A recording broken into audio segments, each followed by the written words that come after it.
Hi everyone, welcome back to Property Investor TV. Today we're going to talk about something that can be a bit tricky but incredibly powerful for property investors: bridging finance. So let's start with the basics. Bridging finance is essentially a short-term loan that allows you to access funds quickly when traditional lenders say no. Now, I know what you're thinking: high interest rates and tight repayment terms don't exactly scream low-risk investment. And you're right. Bridging loans are not for everyone. But for the right investor, at the right time, bridging finance can be a game changer. So let's dive in and explore some of the pros and cons of using bridging finance for your property investments. Insert animation or graphic illustrating bridging finance process. First, let's talk about how it works. Bridging loans typically have interest rates ranging from 0.5% to 1.5% per month, which is much higher than a traditional mortgage rate. And repayment terms are usually quite short, anywhere from 3 months to 18 months.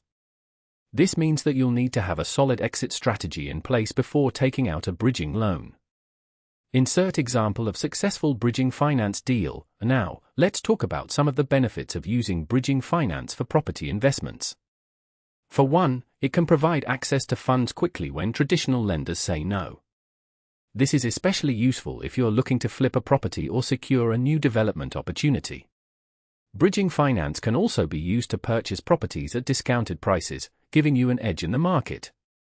And finally, bridging loans can help you avoid costly delays and missed opportunities by providing the liquidity you need to take action quickly. Insert animation or graphic illustrating pros of bridging finance. Of course, there are some potential downsides to using bridging finance as well. For one, high interest rates can eat into your profits if not managed carefully. And repayment terms can be tight, which means that you'll need to have a solid exit strategy in place before taking out a bridging loan. Insert animation or graphic illustrating cons of bridging finance. So what are some real-life examples of successful bridging finance deals? Let's take a look at this one example from our portfolio. Insert case study. This investor used a bridging loan to purchase a property that was in need of renovation, and then flipped it for a tidy profit. By using bridging finance, they were able to access the funds they needed quickly and avoid costly delays. Insert animation or graphic illustrating real-life example. So how do you get started with bridging finance? Well, first you'll want to educate yourself on the process and potential risks involved. This video should give you a good starting point. Next, you'll need to find a reputable lender that offers bridging loans.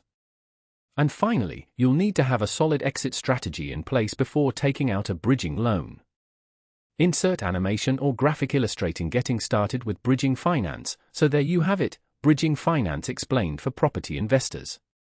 Whether you're an experienced investor or just starting out, this video should give you a comprehensive understanding of how bridging finance can be used to unlock property investment opportunities. Thanks for watching, and we'll see you in the next video.